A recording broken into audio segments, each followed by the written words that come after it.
We've been in Dharamsala for over a week now. There was a nice feel about the place, and the locals were very friendly. Over breakfast, at what became a morning hangout, we'd figure out what we were going to do for the day.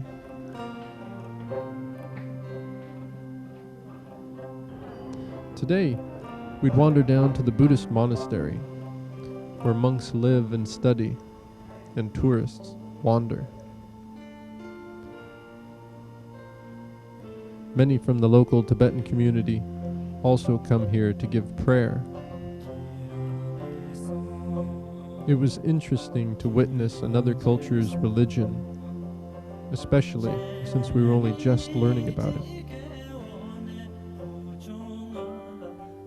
The prostration that was being performed was rhythmic and seemed to place the faithful in a kind of meditative state. It is done towards stupas or shrines, the thought being that it brings one religious merit and closer to attaining an enlightened state. Maybe it was just me, the repetitive motion and the tranquil atmosphere relaxing me.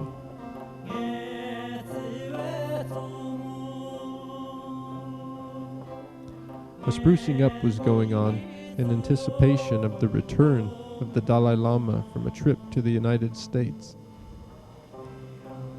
Everything would have to be just so. Originally, we'd planned to stay only a week in Dharamsala. Yet, with His Holiness's return, there was word of a possible public audience. So we bided our time.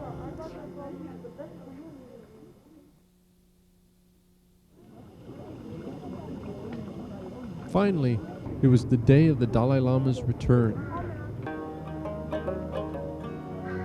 The entire Tibetan community turned out to welcome him back.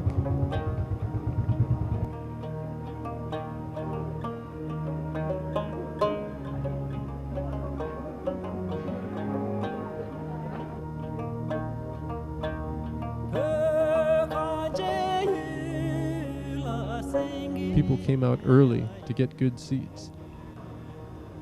It was like they were coming out of the woodwork.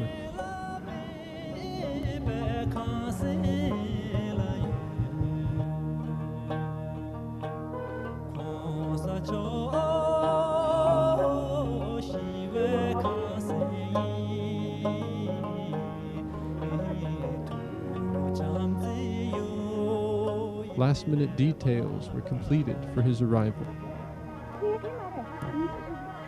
Banners were hung, and Tibetan religious symbols were drawn on the road. His Holiness is an enlightened being, these symbols blessing the road, designating it as divine space and sacred ground. The excitement in the air grew as both common folk and monks came and lined the road as the time grew near. The road nearest his residence, reserved for the many monks in attendance. They nervously chatted amongst themselves, fingered their prayer beads, and spun their prayer wheels.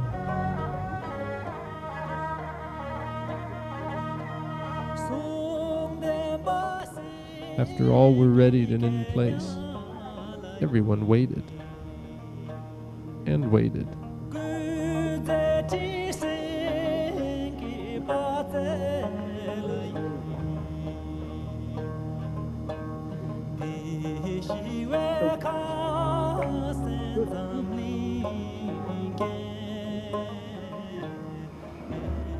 Far away, the motorcade was spotted and the horns and drums sounded.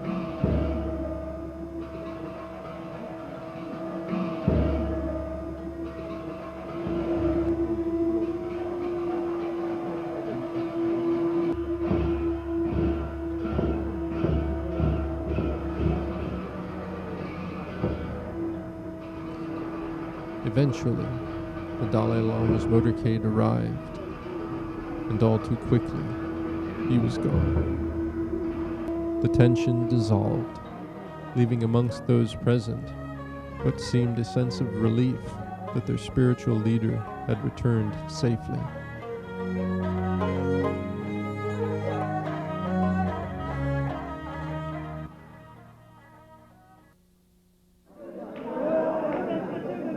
Life soon returned to normal, and studies resumed for many of the monks.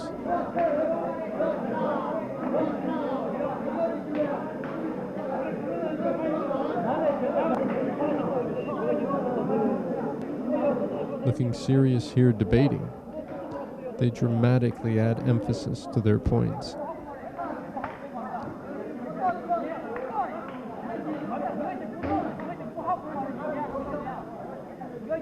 Watching them, I felt somehow involved in their actions. Yet not all present were interested in the goings-on.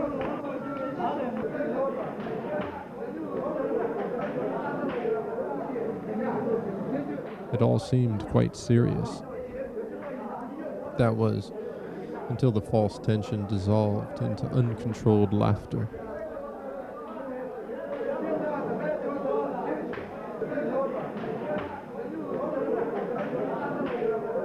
The chanting that the monks entered into was brilliant to witness. Some evenings, a group would get together in a house next to our accommodation. On more than one occasion, they carried on until well after midnight. Though a very enchanting sound, I came to the realization that earplugs can be a wonderful thing at the right time.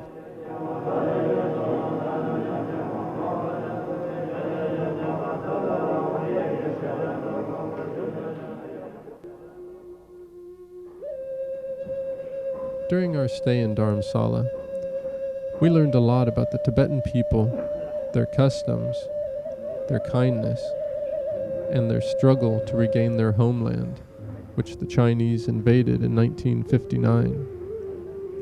A travesty of justice that, perhaps for economic reasons, the international community is hesitant to intercede.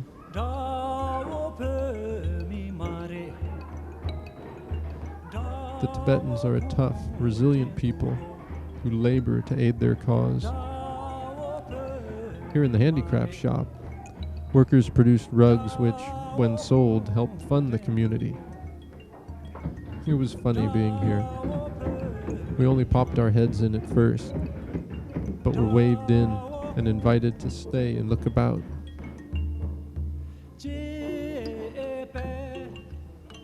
The place was a hive of activity, with many rugs in different stages of production.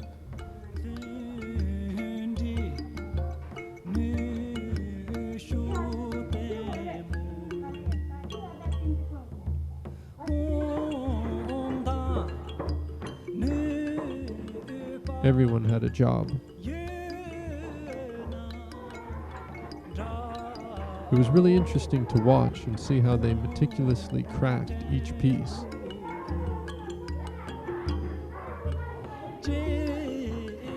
There was a communal atmosphere in the shop.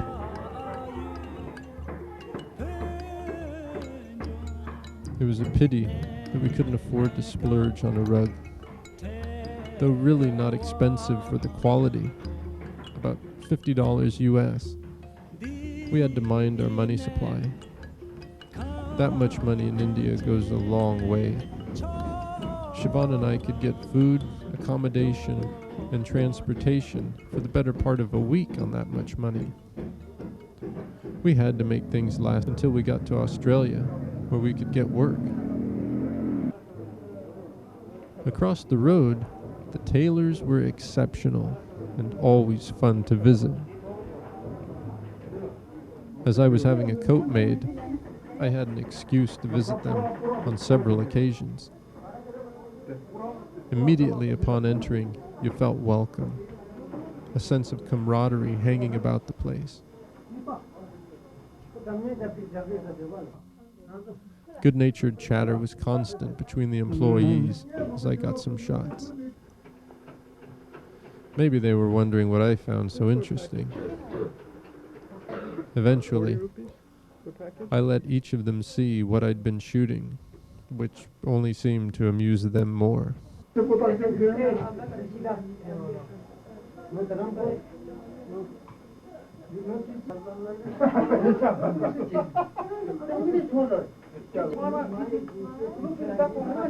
The proceeds from the tailor's shop also aids the Tibetan community. We didn't want to overstay our welcome, so we hit the streets in search of a bite to eat.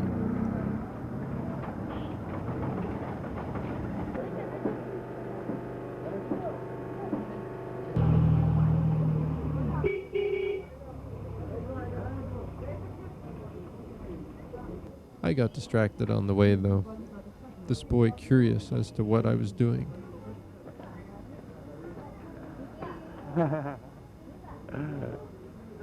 The day before our departure, we took one last walk, this time meeting the stone carver responsible for the many mani, or prayer stones, present along this path.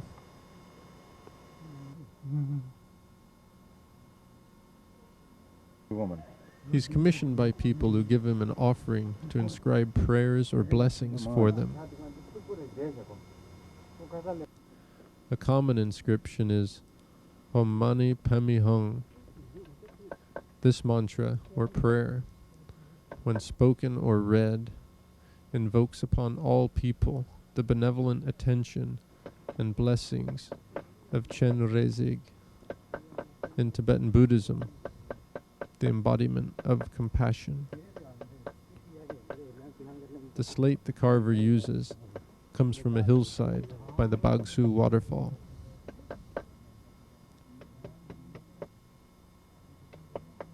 The path meandered on, past a variety of his work, eventually arriving at a temple below the Dalai Lama's residence.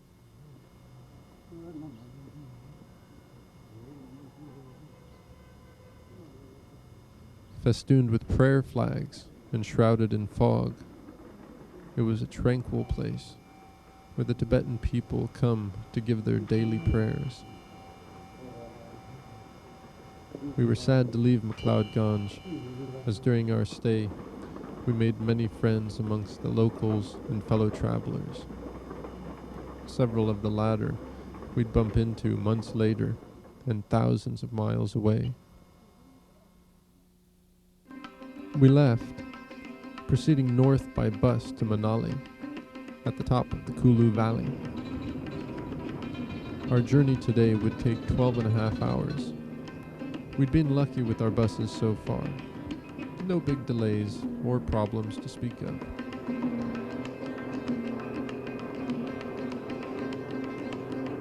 The driver's offerings to the gods didn't fail us.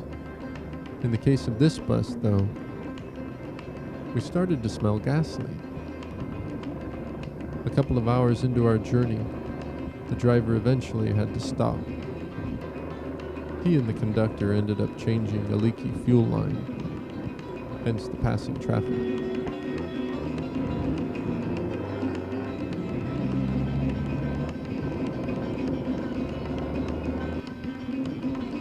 After getting back underway, at the next rest stop, we were really under repair. There seemed to be some problem with the steering linkage. Not a confidence builder. Especially being on the windy roads with sometimes perilous drops. At this point, you get to wondering why you're going to get back on the bus. It was laughable, really, that this was happening at all.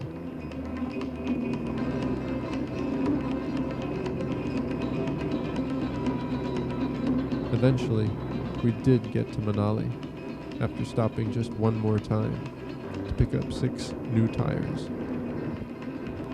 We stayed in Manali only 2 nights. As it was raining constantly, we booked seats on the next bus to Leh. Situated in the Ladakh region of eastern Jammu Kashmir state, Leh is on the northern side of the Himalayan range, on the arid Tibetan plateau.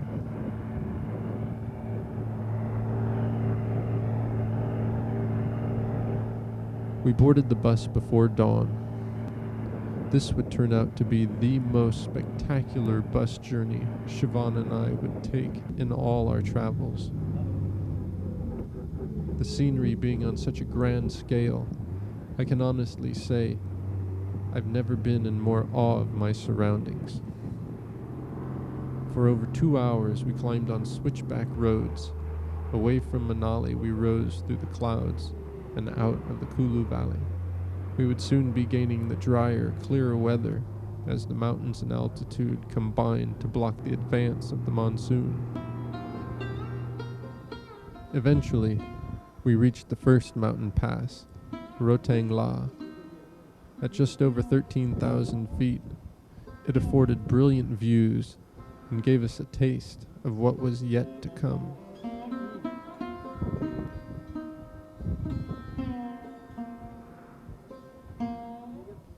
It was good to get off the bus and stretch our legs. We had a glass of chai and took in our surroundings.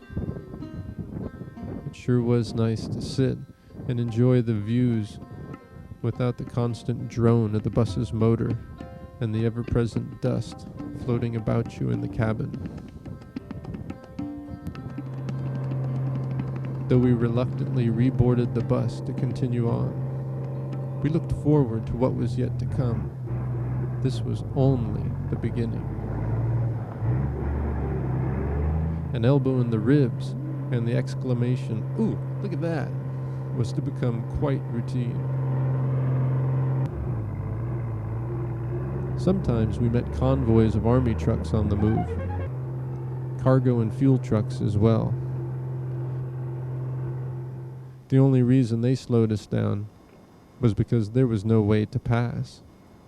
When vehicles going in opposite directions met, one or the other would have to reverse until they found the widest part of the road so the other could squeeze by. That at least afforded us another stretch, an opportunity to look about.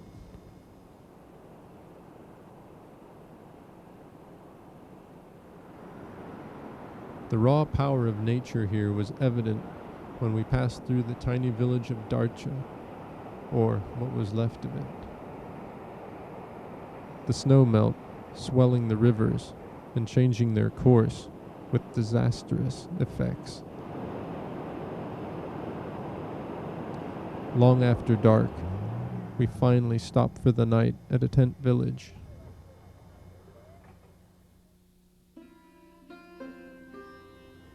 Awakening the next morning, we found a glorious day.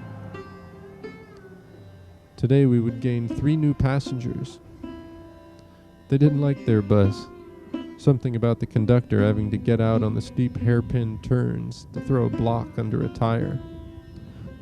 Having a schedule to keep, our driver soon got underway. Occasionally he'd stop to allow us to take in an exceptional view or for a toilet break. This was greatly appreciated by all. It was also humorous, as someone would inevitably have to dash off in a panic to find a bit of privacy.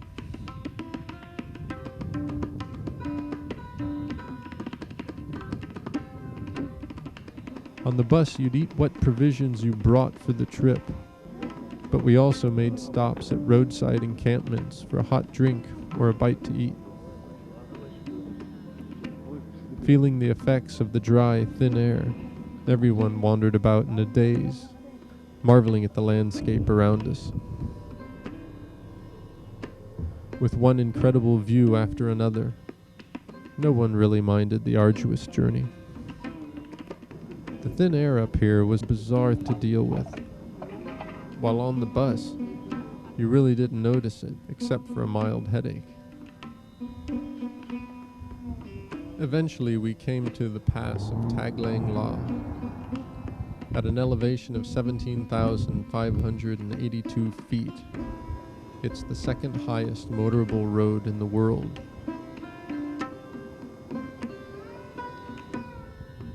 The highest, we'd learned, was on a road running east out of Leh. As luck would have it, we arrived in Leh in time for Indian Independence Day celebrations on August 15th. For us, and our friends who'd also made the journey from Dharamsala, this was an incredible day of good fortune. The whole city seemed to turn out for the cultural show put on at the local stadium. The streets had emptied, and there was standing room only by the time we had arrived.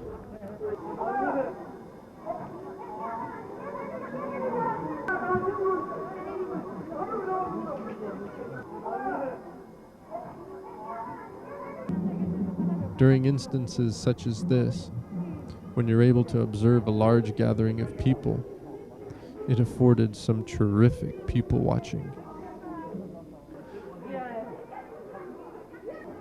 We wandered, by luck, into the staging area for the performers who were to appear.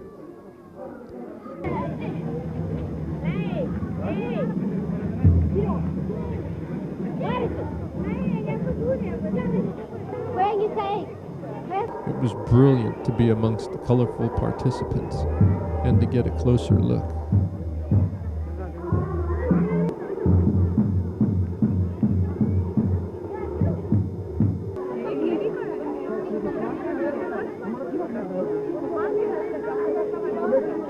The place was busy with the various groups assembling to march out. On the show bill, there was to be music, historical reenactments, cultural displays, dancing, and groups of school children that were to appear.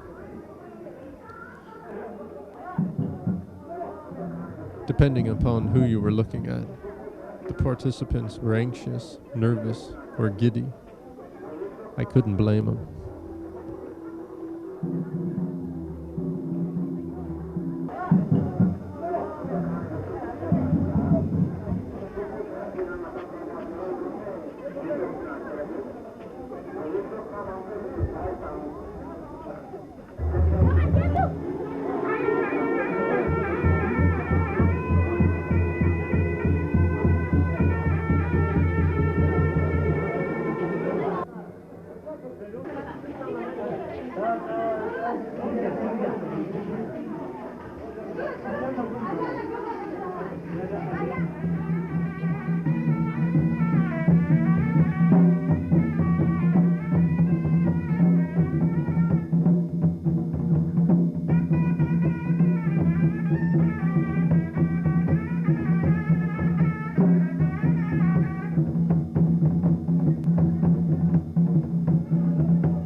We watched the performances for a while, but had been spoiled by our close encounters.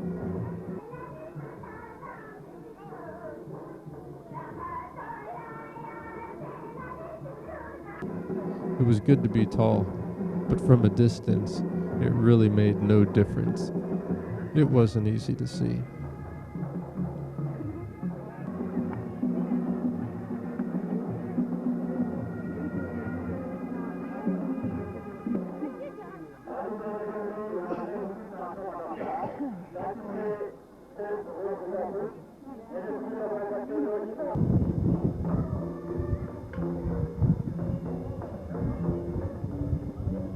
Later, after the festivities wrapped up, We slowly walked up to Lay Palace with our friends Sharon, Marina, and Jason.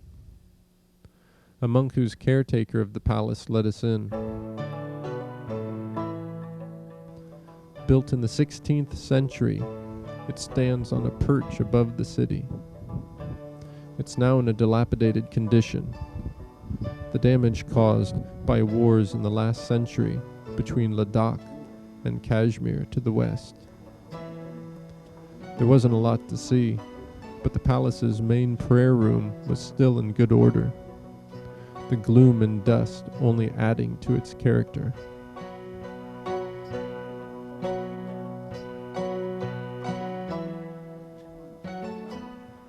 Adorned with many statues and artifacts, we spent a fair bit of time nosing about.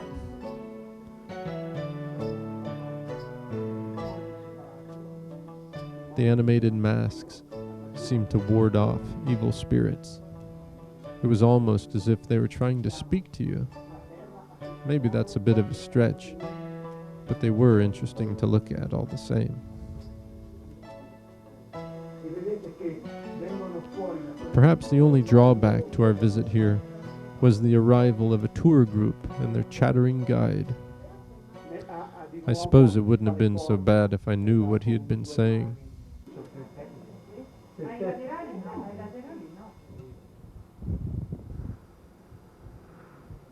The views from the palace roof weren't bad either.